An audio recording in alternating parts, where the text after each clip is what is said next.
বাংলাদেশে এখন অনেক জাহেল আর অজ্ঞ মানুষ দায়িত্বে আছে, তারা দেখতে পাচ্ছে। আজকে একজন বলেছে যে নামাজ রোজার মতোই এই সে সামনে পয়লা বৈশাখ আসতেছে, নামাজ রোজার মতোই পয়লা বৈশাখ আমাদের সংস্কৃতি।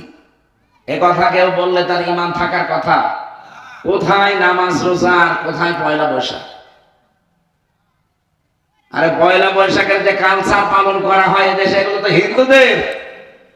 আপনি তো পালন করবেন পয়লা মহররম ইমাম হোসাইনের মতো, যে অন্যায় দেখলে জীবন দিয়ে হলেও প্রতিবাদ করা লাগবে, এর না। আর ওরা পয়লা বৈশাখে বাদর সাজে, আল্লাহকে দেখাতে চায় যে মানুষ বানিয়েছে, আমার ভালো লাগে না, আমি বাদর হলে ভালো লাগবে। আল্লাহর সৃষ্টি যারা বিকৃত করে, আল্লাহ সবচাইতে বেশি রাগ হয় তাদের প্রতি। আল্লাহ আমাদের জাতিকে যেন হেফাজত করে, আর এই কথা যিনি বলেছেন তিনি যেন তাওবা করেন। অথবা 16 কোটি 18 কোটি 20 কোটি মানুষ কিন্তু একবারে আবার ওই সালেমদের মতো খেপে গেলে আপনারা গতিতে থাকতে পারবেন না। এদেশের মানুষের আর কিছু না থাক, অন্তত এতটুকু ঈমান আছে যে আল্লাহ রাসূলের উপরে কোনো আঘাত আসলে এরা তখন দল বেদল দেখে না। এই কথা বলেন না কেন? এটা যদি আর না থাকে তখন আর অস্তিত্ব থাকবে না। এজন্য এই কথা যিনি বলেছেন, বুঝে বলেছেন কি না বুঝে বলেছেন আমরা জানি না, আপনি তওবা করে নেবেন, নয়তো আপনার ঈমানের সমস্যা দেখা দেবে। আমরা কর্মজীবনের কথা দিয়ে শুরু করেছিলাম, নামাজের চাইতে এখানে জানলাম কর্মজীবনের দাম কত বেশি। আমরা এই জন্য মসজিদে প্রবেশ করলে দেখবেন দুনিয়ার সব মানুষ একটা দোয়া পড়ে, আল্লাহুম্মা ইফতাহলি বা মাফতাহলি আবওয়াবা রহমাতিক। হে আল্লাহ, তোমার রহমতের একটা না, আবওয়াব বহুবচন, বাবের যত দরজা আছে সব খুলে দাও। তাহলে রহমত পাওয়ার জায়গা কোনটা? মসজিদ। বলেন না কেন? রহমত পাওয়ার জায়গা। রহমত পাওয়া শেষ, এবার আপনি আর মসজিদে বসে থাকতে পারবেন এ কথা আল্লাহ করানো যায়নি। ফান্তাশিরু ফিল আরদ, ছড়িয়ে যাও জমিনে। ছড়িয়ে যাওয়ার সময় কি বলবা? এই জন্য মসজিদ থেকে বের হওয়ার সময় কি বলা লাগে? আল্লাহুম্মা ইন্নী আসআলুকা মিন ফাদলিকা। এই যে কোরআনের আয়াতে ছিল আবতাগু মিন ফাদলিল্লাহ, আল্লাহর রিজিক, আল্লাহর অনুগ্রহ তোমরা তালাশ করো, অনুসন্ধান করো, খোঁজ করো। আর এই দোয়াতেও আল্লাহ ওই শিক্ষাটাই আমাদেরকে নবীজি দিলেন যে আল্লাহুম্মা, হে আল্লাহ, ইন্নী, অবশ্যই আমি, আসআলুকা, আপনার কাছে চাই, মিন ফাদলিকা, আপনার রিজিক চাই। তাহলে ফজল মানে রিজিক, ফজল মানে কি? এটা পাওয়ার জন্য কি মসজিদ, মাদ্রাসা, খানকা, ঈদগাহ, গরস্থান, কোন জায়গা? জমিন। বলেন বলেন। এই দিন জাতীয়ভাবে এদেশের সব মানুষ দল মত নির্বিশেষে পালন করে। কেন? এটা উল্লেখযোগ্য কাজ হয়েছিল এই দিন। মাহে রমজান উপলক্ষে এলাকার যুব সমাজেরা যে আয়োজন করেছে, একে স্মরণীয় বরণীয় করে রাখার জন্য এটা আসলে নিয়ম যে গুরুত্বপূর্ণ কোনো কাজ যদি ঘটে যায়, এটা যতদিন পর্যন্ত অস্তিত্ব থাকবে ততদিন ওইটা স্মরণ রাখার জন্য, আগামী প্রজন্মকে মনে রাখার জন্য এটা চালু রাখতে হয়। বাংলাদেশের 16ই ডিসেম্বর পালন করা প্রতি বছর লাগবে কেন? তো হয়েছিল মাত্র একদিন, তা 1971 সালে। 53-54 বছর পার হয়ে গেল, এখনো পর্যন্ত 16ই ডিসেম্বর আসলে সারা বাংলাদেশ এটা পালন করে। যতদিন এই দেশ টিকে থাকবে ততদিন পালন হতে থাকবে। আর রমজানুল মুবারক একটা গুরুত্বপূর্ণ বিষয় মানব জাতির জন্য। কোরআনে আপনি 12টা মাসের নাম পাবেন না, একবারে আল্লাহ 12টা মাস এই কথা দিয়েছে। একটু ভালো করে শুনবেন, আমি গতানুগতিক কথা বলতে চাই না। কোনো কথা বললে ওখান থেকে কি পাওয়া যায় সেটা বের করার চেষ্টা করি। আপনাদের গল্প বন্ধ হয়েছে, নীরবে থাকবেন, মনে করবেন এটা আমার জন্য। ইন্না ইদ্দাতাশ শুহুরি ইনদাল্লাহি 12 শাহরান ফি কিতাবিল্লাহ। সূরা তাওবার ভেতরে এসেছে অবশ্যই আল্লাহর নিকটে গণনার দিক থেকে মাসের সংখ্যা 12টা। কয়টা? 12টা মাস কি কি এটা কোরআনে আছে? হ্যাঁ, নেই। যারা এখানে আলেম আছে, কোরআন পড়ে যারা, পুরা কোরআনে আপনি 12টা মাসের নাম পাবেন না। একটা একটা মাসের নাম আল্লাহ কোরআনে দিয়েছেন, শাহরুর রমাদান। কোন মাস? রমজান। যেহেতু ওই সমস্ত মাসগুলো আছে কিন্তু নাম নেই কোরআনে, শুধু একটা মাসের নাম আছে। এই জন্য চারটা বিষয় আমরা দেখি পরস্পর একটার সাথে আরেকটা রিলেটেড, জড়িত, অঙ্গাঙ্গ ভাবে জড়িত। একটা হচ্ছে রমজান, 2 নম্বরে কোরআন, 3 নম্বরে সিয়াম, 4 নম্বরে তাকওয়া। আপনি একেবারে ধারাবাহিক ভাবে মিলাবেন, একটার ছাড়া আরেকটা কোনো মর্যাদাই নেই। রমজান মাস 1500 বছর আগেও ছিল, কিন্তু কোনো মর্যাদা ছিল? বলেন। এর মর্যাদা বাড়ার কারণ কি? পরের শব্দে আছে, আল্লাযী উনজিলা ফীহিল কোরআন। এই সেই মাস রমজান যাতে আল্লাহ কোরআনে কারীম নাযিল করলেন। রমজানের মর্যাদা, মূল্যের কথা আমরা যা শুনছি বা শুনবো, এর একটাই কারণ, এ মাসে আল্লাহ কোরআন দিয়েছে। কোরআন যদি মুহররম মাসে, সফর মাসে, রজব মাসে, শাবান মাসে দিতেন, তাদের দামও বেড়ে যেত। রমজানের দাম বাড়ার পেছনে কারণ কি বলেন তো? আরো জোরে বলেন। এই মাসটাকে স্মরণীয় বরণীয় করে রাখার জন্য মাহে রমজান উপলক্ষে এলাকার যুবকরা যে আয়োজন করেছে, প্রতি বছরে এরকম প্রত্যেক দিন যেন কোরআন কেন্দ্রিক কিছু থাকে। যেহেতু রমজানের দাম বেড়েছে কোরআনের কারণে, সেটা যদি না থাকে তো রমজানের মূল্য মর্যাদা আপনি বুঝবেন কি করে? আজকের মাহফিলের সম্মানিত সভাপতি জনাব মোহাম্মদ হেলাল উদ্দিন, প্রধান অতিথি জনাব মুজিবুর রহমান, বিশেষ অতিথি জনাব মোহাম্মদ শফিউল উদ্দিন, জনাব মোফাজ্জল হোসেন। এখানে সম্মানিত অতিথি আপনাদের এলাকার কৃতি সন্তান, সাবেক সচিব, শ্রদ্ধাবান ব্যক্তিত্ব জনাব শাহ আলম বকশী, আতালাল্লাহু উমরাহু ওয়া বারাকাল্লাহু ফি হায়াতি। বলেন আমিন। আমার পরে যিনি কথা বলবেন, বাংলাদেশের প্রথিতযশা আলেমে দ্বীন, ইসলামিক চিন্তাবিদ মাওলানা আব্দুল্লাহ আল আমিন। এরপরে মনে হয় কথা বলার আর কেউ নেই। বাকি যারা নাম দেখছেন এরা কথা বলেছেন, মাওলানা জামাল উদ্দিন, মুফতি আব্দুর রউফ, মাওলানা হোসাইন মাহফুজ, মাওলানা নাসির আহমেদ, অন্যান্য সম্মানিত ব্যক্তিবর্গ, সামনে বসা মুসলমান ভাইরা, পর্দার আড়ালের সম্মানিত মা এবং বোনেরা, এগুলো বন্ধ করতে বলুন। বসো বসো বসো, বসে পড়ুন। আপনাদের কাজ আছে, এখানে দাঁড়িয়ে কি করে? বসে পড়ুন, কালকে এখানে দাঁড়িয়ে থাকা লাগবে। বসেন।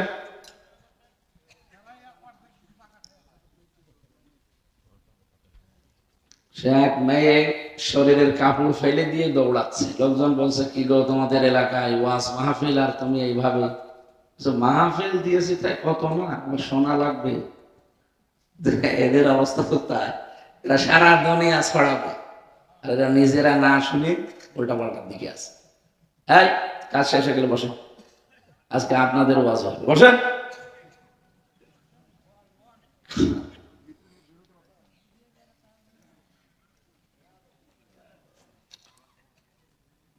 সবাইকে নিয়ে আমরা রমজানুল মুবারকে একটা কথা বললে যেহেতু ৭০টা কথা বলার সওয়াব হয়, এই জন্য বলেন আলহামদুলিল্লাহ। আরেকবার বলেন আলহামদুলিল্লাহ।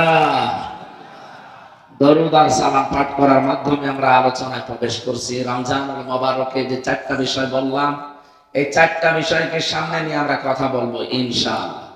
1 নম্বরে রমজান। নবীজি বলেন, যখনই মাসটা আসে সঙ্গে সঙ্গে আল্লাহ জান্নাতের যত দরজা আছে দরজাগুলো খোলায় থাকে। এগুলো জান্নাতের দরজা আমরা জানি অনেকে যে জান্নাতের দরজা রমজানের প্রথম দিন আল্লাহ খুলে দেয় না, রমজানে দরজাগুলো সব খোলা থাকে, আরো বিউটিফাই করা হয় পুরোটা। জান্নাতের দরজা কোনো দিনের জন্য বন্ধ হয় না, আর বন্ধ হবেও না। হ্যাঁ, জাহান্নামের দরজা বন্ধ থাকে। জাহান্নামের দরজা বন্ধ থাকে, এটা আরো মজবুত করে বন্ধ করা হয়। প্রশ্ন আসতে পারে, এতদিন সন্তান যে জাহান্নামের দরজা সব বন্ধ হয়ে যায়, জান্নাতের দরজা খুলে যায়।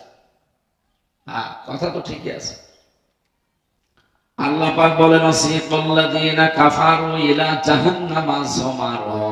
হাত্তা ইযা জাউহা ফুতিহাত আবওয়াবুহা ওয়া ক্বাল ইলা আখিরিহা। সূরা জুমারের ভেতরে আছে, আপনি ৭১ নম্বর আয়াতে পাবেন।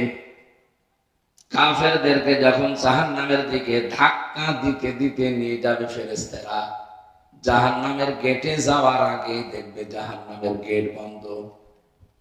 ওখানে যাবার পরে জাহান্নামের দরজা খোলা হবে। আমি আয়াতটা তাফসীরের আগেও বহুবার পড়েছি, ওভাবে আমি বুঝি নাই, এমনকি যারা পড়িয়েছে আমাদেরকে ওভাবে বোঝাতেও পারে নাই। জেলখানায় যে আয়াতটা আমার কাছে ক্লিয়ার হয়ে গেছে। জেলে যাওয়ার পরে দেখলাম ২৪ ঘন্টা কারাগারের যে দরজা মেন যেটা, ওটা বন্ধ থাকে। কেউ যদি বাইরে থেকে যায় তখন খুলে দেয়, ভেতরে প্রবেশ করানোর পরে আবার বন্ধ করে দেয়।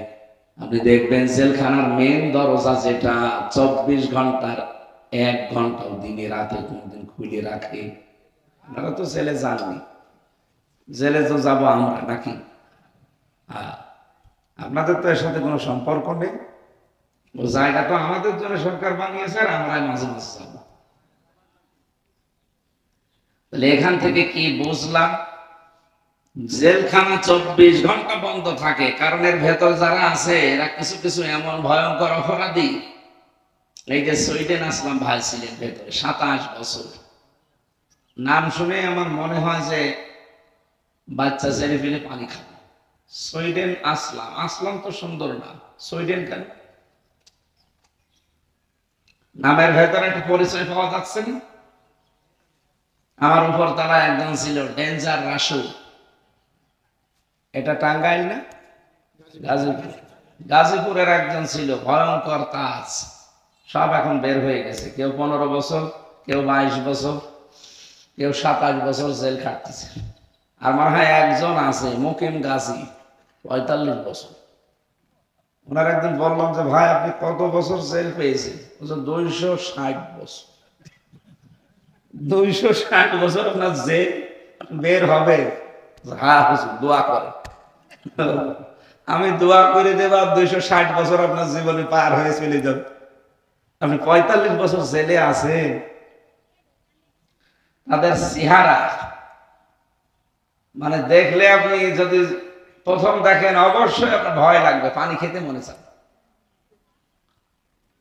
এই মানুষগুলো ভেতরে আছে, এরকম ভয়ঙ্কর মানুষ যারা সুইডেনে যে মার্ডার করে এখানে আসে, এখানে মার্ডার করে সুইডেনে যায়। এই মানুষগুলো এখন তারা আহ্বান জানিয়েছে সরকারকে যে আমরা আর এই রাস্তায় থাকবো না, পরিবর্তন হতে চায়, দয়া করে সরকার যাক সবকিছু মাফ করে দিয়ে তাদেরকে বের করে দিয়েছে। আল্লাহ রাব্বুল আলামিন এই বান্দাগুলোকে যেন হযরত ওমরের মতো বানিয়ে দেয়। তা আমি কথা বলছিলাম এই যে রমজানুল মোবারকে জাহান্নামের দরজাগুলো সব আরো গোল্লেকাতিল আবওয়াব বন্ধ করে রাখা হয়। যা আছে বন্ধ ২৪ ঘন্টা বন্ধ থাকে, আরো মজবুত করা হয়। এই জন্য জেলখানা আমি দেখলাম ২৪ ঘন্টায় তালা লাগানো, কেউ গেলে খুলে দেয়, ভেতরে প্রবেশ করে আবার তালা লাগায়, একটা সেকেন্ডের জন্য খুলে রাখে না। আপনি যাবেন সঙ্গে সঙ্গে তালা লাগিয়ে দেবেন। এর পরের আয়াতে আমি পেয়েছি রব্বুল আলামিন জানিয়েছে রাসিবাল্লাযীনা তাকাউ রাব্বাহুম ইলাল জান্নাতি যুমারা হাত্তা ইযা জাউহা ওয়া ফুতিহাত আবওয়াবুহা ওয়া ক্বাল। আল্লাহকে ভয় করে যারা জীবন চালায় এই মানুষগুলোকে ফেরেশতারা ধাক্কা দেবে জান্নাতে নেওয়ার জন্য, কিন্তু জান্নাতে যাওয়ার আগে তাদের জন্য দরজাগুলো সব খোলা থাকবে। এই যে মাঝখানে ওয়া আছে, এর আগের আয়াতে কিন্তু ওয়া নেই। এই ওয়ার তাফসীর আমি 19টা পড়েছি, এর ভেতরে একটা হচ্ছে জাহান্নামে যারা যাবে ওখানে যাবার পরে দেখবে দরজা বন্ধ, যিনি মালিক আছে দারোয়ান, নাম তার মালিক, ওনাকে বলার সঙ্গে সঙ্গে খুলে দেবে, ভেতরে দিয়ে আপনাকে তালা লাগিয়ে দেবে। জান্নাতের দরজা ওই রকম না, ২৪ ঘন্টা এটা উন্মুক্ত থাকে, খোলা থাকে। রমজানুল মোবারক আসলে জান্নাতকে আরো বিউটিফাই করা হয়, সাজানো হয়। জাহান্নামের যত দরজা আছে সব বন্ধ, এমনকি মজবুত করে দেওয়া হয়। নবীজি বলেন জান্নাতের যে ভোর পরিগুলো আছে এরা গান বলতে আরম্ভ করে আনন্দে। 1 বছর পরে 26শে মার্চ আসলে আমরা যেমন আনন্দে আত্মহারা হয়ে যায়, 16ই ডিসেম্বর আসলে বিজয় দিবস পালন করার জন্য আনন্দে আত্মহারা হয়ে যায়। 16ই ডিসেম্বরে আর কি হয়েছে? একটা দেশ স্বাধীন হয়েছে একটা দেশ থেকে, এতটুকু। রব্বুল আলামিন বলেন রমজানুল মুবারকে যে রাতে কোরআন নাযিল হয়েছে এই পৃথিবীর মানুষের জন্য এত বেশি উপকার হয়েছে, শুধু একদিন না, হাজার হাজার বছরেও মানুষের এই পৃথিবীতে এত উপকার হয়নি। এই জন্য আমরা রমজানুল মুবারক আসলে সেরা কদরটা তেলাওয়াত শুনি বেশি। ইন্না আনজালনাহু ফি লাইলাতিল কদরি ওয়া মা আদরাকা মা লাইলাতুল কদর। অবশ্যই আমি কোরআনে কারীম লাইলাতুল কদর নাযিল করেছি মহিমান্বিত রজনীতে। এটা আজকে শুরু হয়ে গেছে, এখান থেকে যে বেজোড় 10 দিন আছে যে কোনো একদিকেই হতে পারে। যদিও 27শে রমজান আমরা অনেকে মনে করি না, যে কোনো একদিন হতে পারে। আল্লাহ পাক বলেন নবী আপনি কি জানেন এই কদরটা কি? আপনাকে যে বললাম লাইলাতুল কদর, আপনি জানেন এটা কি? লাইলাতুল কদরি খায়রুম মিন আলফি শাহর। এটা আলফুন ওয়াহিদুন আল্লাহ দেননি। যারা আরবি গ্রামার জানে, আলফুন ওয়াহিদুন মানে 1000 বছর, আর আলফুন শাহরুন মানে নির্ধারিত না, দুইটাই নাকিরা, অনির্দিষ্ট। এটা 1000 বছর না, আমরা 84 বছর 4 মাস মনে করি না, 83 বছর 4 মাস না, 1000 বছর না, কত বছর কেউ জানে না। আল্লাহ যেহেতু নির্ধারিত করেন না, এজন্য আমাদের নির্ধারিত করা ঠিক না। এটা হাজার হাজার বছর। এই পৃথিবীর মানুষের হাজার হাজার বছর যে উপকার আল্লাহ করেননি, এই একদিনে কোরআনে কারীম নাযিল করে তার চাইতে বেশি উপকার করেছে। এর নাম লাইলাতুল কদর। কি উপকার করলেন? কোরআনে কারীম নাযিল হওয়ার আগে শ্রমিক তার মর্যাদা মূল্য ফিরে পায়নি, পেত না। মেয়েরা তাদের সম্মান মর্যাদা পায়নি, পেত না। মেয়েলোক হলে তাদেরকে জীবিত কবর দিয়ে দিত। শ্রমিককে কাজ করে টাকা দেওয়া দূরের কথা, পিটাতো। শ্রমের কোনো মর্যাদা ছিল না, নারীর মর্যাদা ছিল না, মানবতারও কোনো দাম ছিল না পৃথিবীতে। এই কোরআনে আল্লাহ এমন এমন বিধান নাযিল করে মেয়েদের মর্যাদা, শ্রমের মর্যাদা, নারীর মর্যাদা এত বেশি বাড়িয়ে দিয়েছে যে হাজার হাজার বছর পৃথিবীর মানুষকে আল্লাহ যা দেয়নি কোরআনের ভেতরে তাই দিয়ে ধন্য করেছে। সুবহানাল্লাহ। শ্রমের মর্যাদা এত বাড়িয়ে দিলেন বেশি। নবীজি বললেন আল কাসিব হাবিবুল্লাহ, যারা কাজ করে খায় এরা সাধারণ মানুষ আর থাকে না, এরা আল্লাহর বন্ধু হয়ে যায়। আপনি খেয়াল করেন শব্দের দিকে, যারা কাজ করে খায় এরা কিন্তু আর সাধারণ মানুষ নেই, এরা আল্লাহর বন্ধু। আর একটা ভ্রান্ত ধারণায় বাংলাদেশের মানুষ আর পাকিস্তানি আর ভারতে আছে আল্লাহর বন্ধু, তাদেরকে মনে করি যাদের কোনো কাজ নেই, শুধু বসে বসে খায়। হয়তো বিভিন্ন গাছতলায় বসে আছে, বিভিন্ন দরবারে বসে আছে। বলেন তোর কোন কাজ আছে? দরবারে বসে আপনার কোন কাজ বলেন? আপনি শুধু 24 ঘন্টা বসে থাকার হু হু করা ছাড়া কোনো কাজ আছে? গাছতলা যারা বসে আছে, বাঁশতলায় আস্তানা করে, কোন কাজ আপনার বলেন? আপনাকে তো আল্লাহ বানিয়েছে লাকাদ খালাকনাল ইনসানা ফি কাবাদ, অবশ্যই আমি মানুষকে বানিয়েছি পরিশ্রম করার জন্য। আপনার এই শরীর, আপনার এই মেধা, এগুলো তো শ্রম দিয়ে পৃথিবীর মানুষকে কিছু দেওয়া লাগবে। আর চিন্তা ভাবনা করে, শরীর দিয়ে, গবেষণা করে, আমাদের ব্রেন দিয়ে, মাথা দিয়ে কি কিছু বানাতে পারি। আমরা একটা সুই বানাতে পারি, একটা গ্লাস বানাতে পারি, পানি খেয়ে বাঁচা লাগবে একটা গ্লাস, একটা মগ, এগুলো আমাদের ব্রেনে আসে না। একটা সুই বানানো লাগবে, কাপড় চোপড় অন্তত সেলাই করে যেন দেশটা ঢাকা যায়, সেটাও বানাতে পারি না। কি কি করেন আপনি? আপনাকে তো আল্লাহ বানিয়েছে চিন্তা ভাবনা করার জন্য, গবেষণা করার জন্য, শ্রম দেওয়ার জন্য। এই জন্য পৃথিবীতে যারা শ্রম দেয়, ঘাম ঝরায়, ওয়াক্তুল আজিরা আজরাহু ক্বাবলা ইয়াজফারাহু, শ্রমিকের ঘাম শুকিয়ে যাওয়ার আগে তার পারিশ্রমিক তার হাতে ধরিয়ে দাও, এই নির্দেশ কার? আর কত মানুষ রমজানের শ্রমিকের পয়সা মেরে খায়। এই গাজীপুর জেলায় বেশি, কারণ এখানে গার্মেন্টস বেশি। কি যারা দায়িত্বে আছে, কত মানুষ এই যে 8 ঘন্টা 10 ঘন্টা 12 ঘন্টা ডিউটি করে, তাদের যা দেওয়া দরকার এগুলো না দিয়ে, শ্রমের মর্যাদা না দিয়ে আপনারা আরো টাকা পয়সা মেরে খান। আপনি মানুষ, শ্রমিকের পয়সা মেরে না খেয়ে পায়খানা খাওয়া ভালো। যেহেতু শুধু এটা গাজীপুরে থাকছে না, কত কিরমান কাতিবেন দেখছেন না, এরা তামাম দুনিয়ায় পৌঁছাবে। আমি 8-9 দিন মালয়েশিয়া ছিলাম, সিঙ্গাপুরে। মালয়েশিয়া দেখলাম ওখানে ওয়াজ বাজতেছে দোকানে। কি গো, ভাষা কি? আমি বাড়ি যশোরে। একজন বলছে আমার বাড়ি পাকিস্তান, একজন বলে আমার বাড়ি থাইল্যান্ড। এখানে কি ওয়াজ বুঝতেছে? হুজুর সব বুঝে ফেলেছে। এতদিন শুনতে শুনতে আপনার ভাষা সব আমাদের বোঝা হয়ে গেছে। আসলেও তো শ্রমিকের মর্যাদা নেই, শ্রমের মর্যাদা আমাদেরকে দেওয়া হয় না। আমরা এই দেশ থেকে, বাংলাদেশ, পাকিস্তান থেকে আর ভারত থেকে আসে ওরা। এই যে আমার সাথে 2 জন কাজ করছেন 12 বছর, একজন পাকিস্তানের, 2 জন ভারতের। এরা আসতে 1,20,000 টাকা খরচ হয়েছে বাংলাদেশের টাকা। অথচ ভারত, কলকাতা থেকে যারা যায়, বাংলাদেশ থেকে যারা যায়, ডিস্টেন্স প্রায় সমান সমান। মালয়েশিয়া, সিঙ্গাপুরে, কি কথা বুঝতেছে? অথচ মালয়েশিয়া বাংলাদেশ থেকে যেতে কমপক্ষে 6.5 লাখ 7 লাখ টাকা লাগে। আর আমাদের পাশে কলকাতা থেকে যাচ্ছে, মায়ানমার থেকে যাচ্ছে, ওখান থেকে 1,20,000 টাকা চলে যাচ্ছে। বাকি টাকাগুলো কি ফেরেশতারা খায়? এই যে স্যার ভালো জানবে।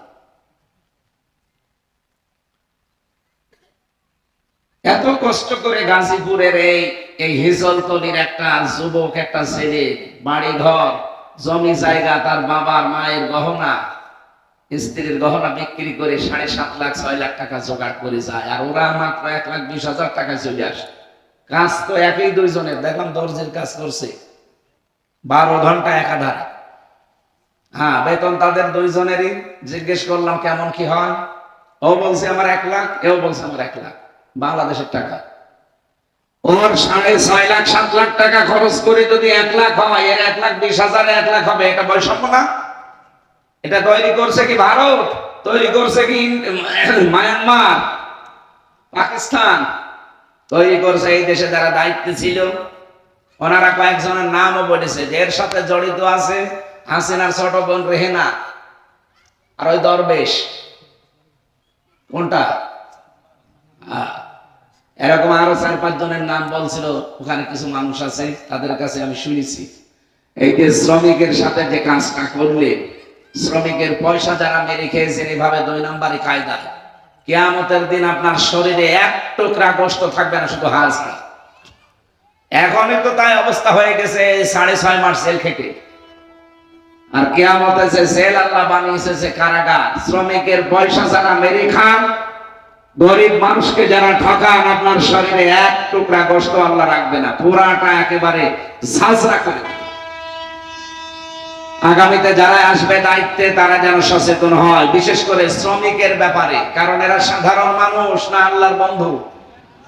কত বড় গুরুত্বপূর্ণ শব্দ আল্লাহর নবী দিলেন তাদের ব্যাপারে। আর সবচাইতে ঘৃণিত, সবচাইতে খারাপ মনে করে আমরা তাদেরকে।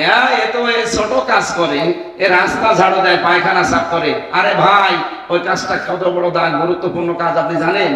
এই গাজীপুরে যারা রাস্তা ঝাড়ু দেয়, টয়লেট সাফ করে, ওরা যদি না থাকতো এই শহর বসবাসের অযোগ্য হয়ে যেত। সকালবেলা বের হতে পারতেন? আপনি তো সাহেব মানুষ, আপনি তো এসব করেন না। এই জন্য যারা এই কাজ করে খায়, এদেরকে ছোট ভাববেন না, আর নিজেরাও আপনারা ছোট মনে করবেন না।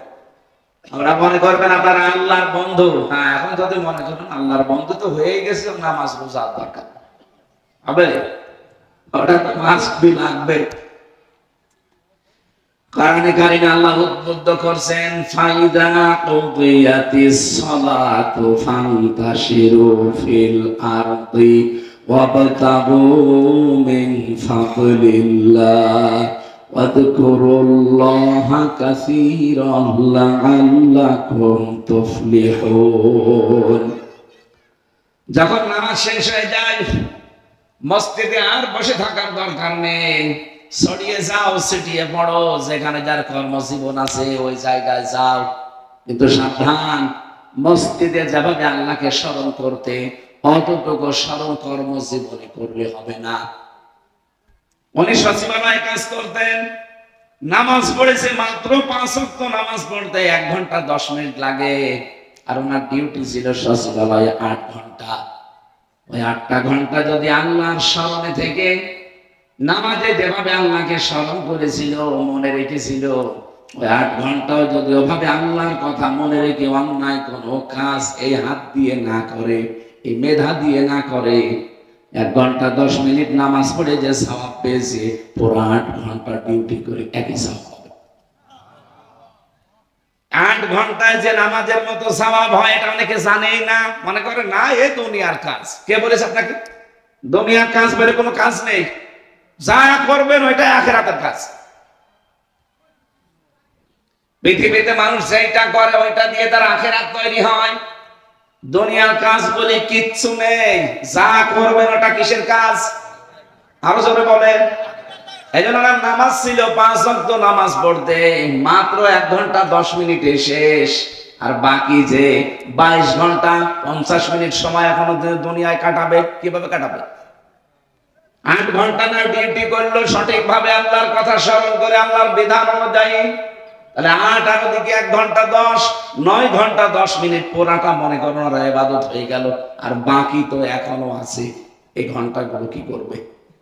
উনি তো 6 ঘন্টা বা 8 ঘন্টা ঘুমাবে।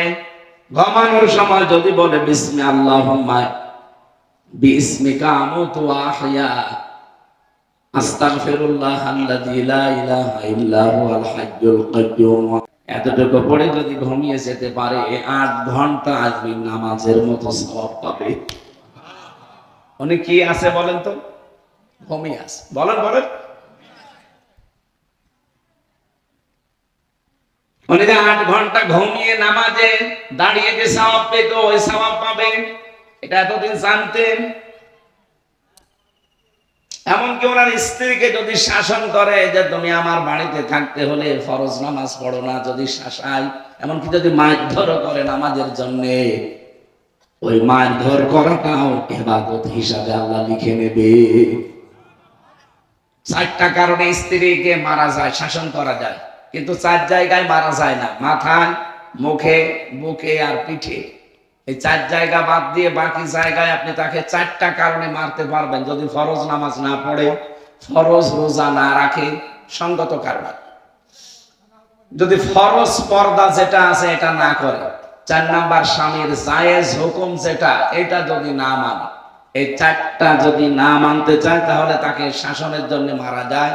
মাজা থেকে শুরু করে পা পর্যন্ত লাঠি হবে, কোদালের আছাড়ি, এই 1 বিঘত পরিমাণে একটা লাঠি, তাও নিজের হাত দিয়ে ধরা লাগবে, পিলাস দিয়ে ধরা যাবে না। একদিন আমার বলছে হুজুর লাঠি 1 হাত হোক, 1 বিঘত হোক, আমি পিলাস দিয়ে ধরে বড় করে মারব। নাই তো 1 বিঘত লাঠি যদি নিজের হাত দিয়ে ধরে মারা যায়, ও ছাতা কি লাগবে? তো মারলে হবে না, গুঁতো দেওয়া লাগবে। না, স্ত্রীর গায়ে হাত তোলা এটা ইতর মানুষের কাজ। আমি যে পয়েন্টে কথা বলছিলাম, আপনি নামাজ শেষ হয়ে গেলে মসজিদে আর থাকতে পারেন না, অথচ নামাজের আগে আল্লাহ ওয়াজকুরুল্লাহ শব্দটা দেননি। পুরা কোরআনে দেখবেন নেই, কিন্তু যেখানে কাজের কথা, কর্মজীবনের কথা, প্র্যাকটিক্যাল লাইফের কথা সঙ্গে সঙ্গে আল্লাহ দিয়েছেন ওয়াজকুরুল্লাহ। তার মানে নামাজের চাইতে বেশি স্মরণ করা লাগবে কর্মজীবনে। এইটা আজ মুসলমানদের ভেতরে নেই, এ কারণে আমরা উঠে দাঁড়াতে পারি না। অন্যান্য জাতিগুলো আমি দেখে আসলাম, তারা আল্লাহকে বিশ্বাস করে না, কোরআন বিশ্বাস করে না, কিন্তু তাদের কর্মজীবনে এই মানুষগুলো দায়িত্বশীল, এজন্য তারা দাঁড়িয়ে যাচ্ছে। মালয়েশিয়ার মতো দেশ, এত বড় বিশাল দেশ, বাংলাদেশের মতো প্রায় 5টা জোড়া দিলে যত বড় হবে, এত মানুষ মাত্র 3 কোটি, তাও বাংলাদেশ থেকে 20 লাখ। ইন্ডিয়া থেকে এরকম আরো 30 লাখ, থাইল্যান্ড থেকে এসেছে, পাকিস্তান থেকে গেছে আরো 20 লাখ, এরকম সব মিলে 1 কোটি, আর ওরা খুব বেশি হলো 2 কোটি। এই হচ্ছে তাদের রাষ্ট্র। মাত্র 3 কোটি মানুষ নিয়ে এরকম 5টা বিশাল দেশ, তারা আজ উন্নত। আর আমাদের 20 কোটির উপরে মানুষ। আমরা, তাদের যদি 3 কোটি মানুষের 6 কোটি হাত হয়, আমাদের 20 কোটি মানুষের 40 কোটি হাত। কথা বলেন? এই হাতগুলো আমরা যদি আজ কাজে লাগাতে পারতাম, এই মানুষকে যদি মানুষ সম্পদে পরিণত করতে পারতাম, এই দেশটা দাঁড়িয়ে যেত। মালয়েশিয়া 2004 সালের পর থেকে দাঁড়িয়েছে, আমরা তার আগে দাঁড়িয়ে যেতে পারতাম। কিন্তু খালি চুরি চুরি আর চুরি, সব জায়গায় চুরি, কর্মজীবনে চুরি, টাকা পয়সা চুরি, পাচারে চুরি, সব চুরিতে আছে। আর এই চুরির আইনটা কোরআন দিয়ে পাশ করতে দিতে চায় না তারা, যারা সবচাইতে বড় বড় চোর। কারণ তারা জানে যে চুরির আইন যদি সেই 1971 সালে 72 সালে যখন সংবিধান হয়েছিল, ওই সময় যদি চুরির আইনটা ওই জায়গায় লেখা থাকতো কোরআন দিয়ে যে হাত কেটে দাও, তাহলে এদেশের বহু মানুষের হাত গলায় চলত। এই জন্য ওরা কোরআনের এই আইনকে বর্বর আইন বলতো। একজন মারা গেছে, আমি নাম নিলাম না, উনি বলতো কোরআনের এই আইনটা সূরা মায়েদার এই 37 নাম্বার আয়াত, 38 নাম্বার আয়াত, আস-সারিকু ওয়াস-সারিকাতু ফাকতু আইদিয়াহুমা, চোর চুরি করলে নারী হোক পুরুষ হোক, সাক্ষ্য প্রমাণে যদি ধরা হয় তার হাত কেটে দাও। এই নির্দেশ কার? উনি বলতো এটা বর্বর আইন। কারণ সে জানে যে আমার কালো বিড়াল বের হয়ে গেছে, যদি এটা প্রমাণ হয় তাহলে আমার কি কাটা যাবে। এই জন্য হাত কাটার আইনকে সে বর্বর আইন বলতো। বাংলাদেশে এখন অনেক জাহেল, অনেক অজ্ঞ মানুষ দায়িত্বে আছে, তারা দেখতে পাচ্ছে। আজকে একজন বলেছে যে নামাজ রোজার মতোই এই সে সামনে পয়লা বৈশাখ আসতেছে, নামাজ রোজার মতোই পয়লা বৈশাখ আমাদের সংস্কৃতি। এ কথা কেউ বললে তার ঈমান থাকার কথা। কোথায় নামাজ রোজা আর কোথায় পয়লা বৈশাখ? আরে পয়লা বৈশাখের যে কালচার পালন করা হয় এদেশে, এগুলো তো হিন্দুদের।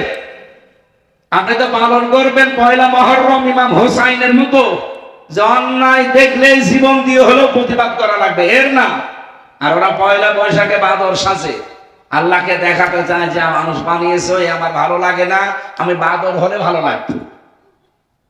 আল্লাহর সৃষ্টি যারা বিকৃত করে, আল্লাহ সবচাইতে বেশি রাগ হয় তাদের প্রতি।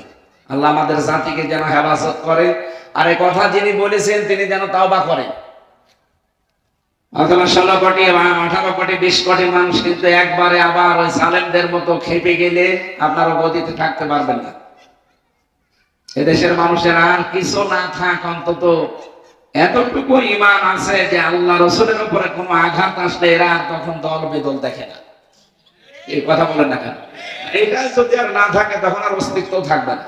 এই জন্য এই কথা যিনি বলেছেন, বুঝে বলেছেন কি না বুঝে বলেছেন আমরা জানি না, আপনার তওবা করে নেবেন, নয়তো আপনার ঈমানের সমস্যা দেখা দেবে। আমরা কর্মজীবনের কথা দিয়ে শুরু করেছিলাম, নামাজের চাইতে এখানে জানলাম কর্মজীবনের দাম কত বেশি।